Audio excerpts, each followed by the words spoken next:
नमस्कार साथियों, स्वागत है आपका। साथियों, आज मैं हिंदी का मॉक टेस्ट नंबर 7 लेकर आया हूँ, जिसमें टोटल नंबर ऑफ क्वेश्चन 20 हैं।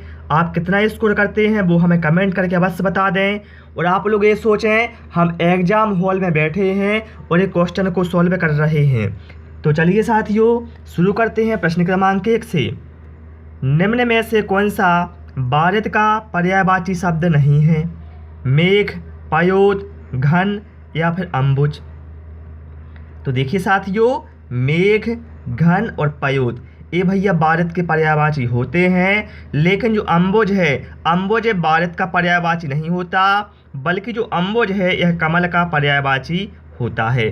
तो यहाँ पर राइट आंसर हमारा ऑप्शन डी के साथ चला जाएगा।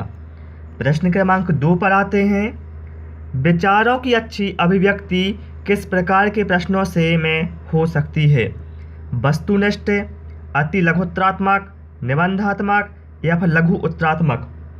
देखिए साथियों, यहाँ पर राइट आंसर हमारा ऑप्शन सी के साथ चला जाएगा, क्योंकि देखिए निबंध एक ऐसा माध्यम है जिसमें अपने विचारों को स्वतंत्र रूप से व्यक्त किया जा सकता है।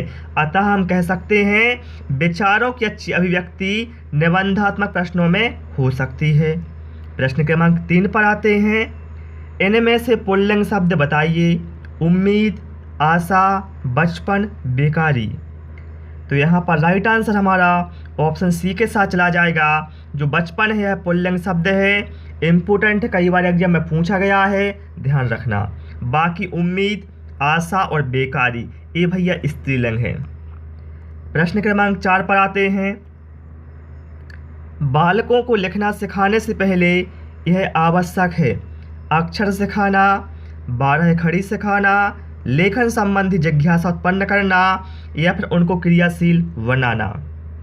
तो साथियों, बालकों को लिखना सिखाने से पहले आवश्यक होता है बच्चों में लेखन संबंधी जिज्ञासा उत्पन्न करना, जिससे उनकी रुचि लेखन के प्रति विकसित हो सके। तो यहाँ पर राइट आंसर हमारा ऑप्शन सी के साथ चला जाएगा। प्रश्न क्रमांक 5 पर आते हैं। निम्न में से शुद्ध शब्द पहचानिए। बताएं आप लोग इन 4 में से कौन सा शब्द शुद्ध है। और साथियों, यदि आपको वीडियो पसंद आता है तो वीडियो को लाइक करना, दोस्तों के साथ शेयर भी कर देना। देखिए यहाँ क्या लिखा साथियों, सहानुभूति। तो भैया जो सहानुभूति है वो लिखा जाता है इस तरह से, ठीक है। यहाँ पर ता में बड़ी की मात्रा है आती, भैया छोटी की मात्रा है, तो ये गलत है। अश्रु, भैया अश्रु में क्या होता है, छोटी मात्रा आती है, ना कि बड़ी मात्रा, तो ये भी गलत है। इसके बाद क्या है, यहाँ पर लिखा है अनुपातिक। भैया अनुपातिक नहीं होता, आनुपातिक होता, आ में आ की मात्रा आती है, तो ये भी गलत है। लेकिन ऑप्शन डी में क्या है, ऐतिहासिक, तो ये बिल्कुल शुद्ध है, तो यही राइट आंसर हमारा हो जाएगा। प्रश्न क्रमांक 6 पर आते हैं। जो पहले कभी नहीं हुआ हो कहलाता है अद्भुत, अप्रत्याशित, अनुपम या फिर अभूतपूर्व। साथियों, यहाँ पर राइट आंसर हमारा ऑप्शन डी के साथ चला जाएगा। जो पहले कभी नहीं हुआ हो वो अभूतपूर्व कहलाता है। और ध्यान रखना साथियों, जिसकी कोई उपमा ना हो वो कहलाता है अनुपम, और जिसकी कोई क्या कहते हैं, जिसकी कोई आशा ना हो उसे कहते हैं अप्रत्याशित, ठीक है। तो यहाँ पर राइट आंसर हमारा क्या है, ऑप्शन डी के साथ चला जाएगा। जो पहले कभी नहीं हुआ हो वो अभूतपूर्व कहलाता है। प्रश्न क्रमांक 7 पर आते हैं। लिखित अभिव्यक्ति का साधन नहीं है: पत्र लेखन, निबंध लेखन, वाद विवाद या फिर नाट्य।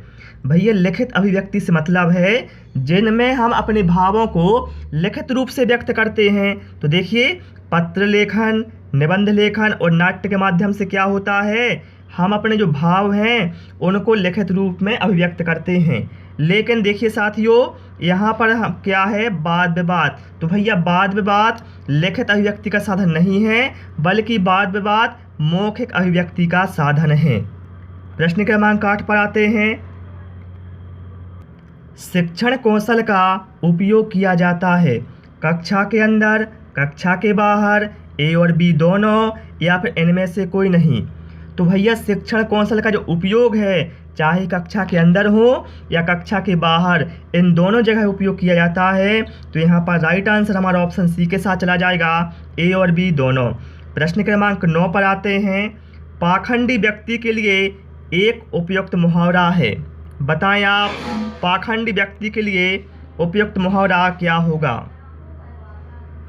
बछिया के ताऊ, बगुला भगत, पैंतरेबाज या फिर माई का लाल। तो भैया पाखंडी व्यक्ति के लिए उपयुक्त मुहावरा होगा बगुला भगत। प्रश्न क्रमांक 10 पर आते हैं। वीर का स्त्रीलिंग क्या है, वीरा बताएं आप लोग, वीर का स्त्रीलिंग क्या होगा। तो यहाँ पर वीर का स्त्रीलिंग हुआ साथियों वीरांगना, जो हमें ऑप्शन सी में दिया है, ये अपने यहाँ पर राइट आंसर हो जाएगा। और आप सभी लोग भी भाई सारे क्वेश्चनों के आंसर बिल्कुल ईमानदारी से कमेंट करते जाएं। चलिए प्रश्न क्रमांक 11। उच्चारण सुधारने का कार्य किन कक्षाओं में करना चाहिए, प्रारंभिक, माध्यमिक, उच्च माध्यमिक या फिर उच्च कक्षाओं में। तो उच्चारण सुधारने का साथियों जो कार्य है यह करना चाहिए प्रारंभिक कक्षाओं में। क्यों करना चाहिए, क्योंकि प्रारंभिक स्तर पर बच्चों में उच्चारण संबंधी बहुत विसंगतियाँ पाई जाती हैं, अतः हमें जो कार्य है वो इसी स्तर पर करना चाहिए। प्रश्न क्रमांक 12 पर आते हैं। छात्रों के शब्द भंडार में वृद्धि करने का क्या उपाय है, शब्दकोश का उपयोग, बिल्कुल सही भैया। छात्रों में स्वाध्याय की प्रवृत्ति को बढ़ाना, हाँ बिल्कुल ठीक है। शिक्षक द्वारा अच्छे व नए शब्दों का प्रयोग। तो भैया ये सभी क्या है, छात्रों में शब्द भंडार वृद्धि के लिए कारगर उपाय हैं। तो यहाँ पर राइट आंसर हमारा ऑप्शन डी के साथ चला जाएगा, उपरोक्त सभी। प्रश्न क्रमांक 13। भाषा शिक्षण के उपागम हैं, पाठ, संसर्ग उपागम, रचना शिक्षण उपागम या फिर ए और बी दोनों या फिर इनमें से कोई नहीं। तो देखिए भैया पाठ भाषा शिक्षण के उपागम क्या है, पाठ, संसर्ग उपागम बिल्कुल सही है और रचना शिक्षण उपागम। तो यहाँ पर राइट आंसर हमारा ऑप्शन सी के साथ चला जाएगा, ए और बी दोनों। प्रश्न क्रमांक 14 पर आते हैं। संरचना के आधार पर किए गए वाक्य के वर्गीकरण में कौन सा प्रकार नहीं है। तो देखिए भैया संरचना या फिर कहें बनावट के आधार पर वाक्यों का वर्गीकरण 3 तरह से किया गया है। सबसे पहला होता है सरल वाक्य, दूसरा होता है संयुक्त वाक्य और तीसरा होता है मिश्र वाक्य। तो यहाँ पर राइट आंसर हमारा क्या है, ऑप्शन सी आज्ञार्थक वाक्य। यह है संरचना के आधार पर वर्गीकरण का आधार नहीं है। प्रश्न क्रमांक 15 पर आते हैं। अधोलिखित विलोम शब्द युग्मों में से कौन सा सही नहीं है। प्रसारण का विलोम संकुचन बिल्कुल सही है। ओजस्वी का विलोम निस्तेज होता है, बिल्कुल सही है। देहाती का विलोम शहरी होता है, हाँ भैया होता है। भिज्ञ का विलोम सभिज्ञ होता है, नहीं भैया, भिज्ञ का विलोम होता है अनभिज्ञ। तो अतः हम कह सकते हैं तो ये जो कथन है ऑप्शन सी गलत है, तो यही अपना राइट आंसर हो जाएगा। प्रश्न क्रमांक 16 पर आते हैं। किस शब्द का संधि विच्छेद शुद्ध नहीं है, बताएं आप लोग इन 4 में से किसका संधि विच्छेद शुद्ध नहीं है। तो भैया देखिए पहले वाले को मात्रा प्लस आनंद बराबर मात्रानंद। देखिए भैया इसका संधि विच्छेद ऐसा नहीं होगा, बल्कि इसका संधि विच्छेद होगा मात्र प्लस आनंद। तो अतः हम कह सकते हैं कि जो संधि विच्छेद है ऑप्शन ए वाला एक गलत है, तो यही अपना राइट आंसर हमारा हो जाएगा ऑप्शन ए, यह शुद्ध नहीं है। और आप लोग हमें कमेंट करके बताएं कि इसमें संधि कौन सी होगी। आप लोग इसका आंसर हमें कमेंट बॉक्स में अवश्य बताएं। चलिए प्रश्न क्रमांक 17 पर आते हैं।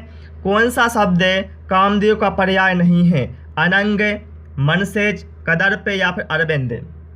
देखिए साथियों जो अरविंद है यह कामदेव का पर्यायवाची नहीं है, अरविंद है भैया कमल का पर्यायवाची। तो यहाँ पर राइट आंसर हमारा ऑप्शन डी के साथ चला जाएगा। प्रश्न क्रमांक 18 पर आते हैं। वस्तुनिष्ठ प्रश्नों की उपयोगिता का प्रमुख कारण क्या है, रटाई से मुक्ति, पाठ्यक्रम व्याप्ति, निष्पक्ष मूल्यांकन या फिर विद्यार्थियों का हित। तो साथियों यहाँ पर राइट आंसर हमारा हो जाएगा वस्तुनिष्ठ प्रश्नों की उपयोगिता का मुख्य रीजन है निष्पक्ष मूल्यांकन। इसमें क्या होता है साथियों, वस्तुनिष्ठ प्रश्नों में किसी भी प्रकार का पक्षपात नहीं किया जा सकता। अतः हम कह सकते हैं वस्तुनिष्ठ प्रश्नों की उपयोगिता में क्या होता है, निष्पक्ष मूल्यांकन होता है। आप लोगों ने देखा भी है जो अब एग्जाम होते हैं हर किसी में क्या होता है, ऑब्जेक्टिव क्वेश्चन आते हैं जिससे क्या है निष्पक्ष मूल्यांकन हो, ठीक है, बिना किसी भेदभाव के। प्रश्न क्रमांक 19 पर आते हैं, औपचारात्मक शिक्षण द्वारा। ऑप्शन है अध्यापकों की कमियों का उपचार करते हैं। भैया विद्यालय में छात्रों का उपचार किया जाता है ना कि अध्यापकों का। छात्रों के घायल होने पर उपचार करते हैं, नहीं भैया। छात्रों की कमजोरियों का निदान करके उसे दूर करने हेतु शिक्षण करते हैं। तो ये बिल्कुल सही है हमारा उपचारात्मक शिक्षण के बारे में कि छात्रों की कमजोरियों का निदान करके उसे दूर करने हेतु शिक्षण करते हैं या उपचार करते हैं। चलिए प्रश्न क्रमांक 20 पर आते हैं, निरपराध में प्रयुक्त उपसर्ग है। भैया उपसर्ग वे शब्द होते हैं जो किसी शब्दांश उपसर्ग वे शब्दांश होते हैं जो किसी शब्द के आगे जुड़कर उनके अर्थ में कुछ परिवर्तन लाते हैं, कुछ विशेषता लाते हैं, उन्हें कहा जाता है उपसर्ग। जैसे हमारा मूल शब्द था हमारा अपराध। अपराध का मतलब क्या हुआ, मतलब कोई गुनाह है, लेकिन जब इसके आगे हमने निरुपसर्ग जोड़ दिया, क्या किया हमने, इसके आगे निरुपसर्ग जोड़ दिया तो बन गया हमारा निरपराध है। तो यहाँ पर राइट आंसर हमारा ऑप्शन सी के साथ चला जाएगा। तो साथियों इसमें केवल हमने 20 क्वेश्चन इंक्लूड किए थे। आपको क्लास कैसी लगी, आपने कितना स्कोर किया है वो हमें कमेंट बॉक्स में अवश्य बताएं। क्लास पसंद आई हो साथियों तो रिक्वेस्ट है आप सभी से वीडियो को लाइक करें, दोस्तों के साथ शेयर करें और नए नए वीडियो पाने के लिए चैनल को सब्सक्राइब करें। Thanks for watching this video.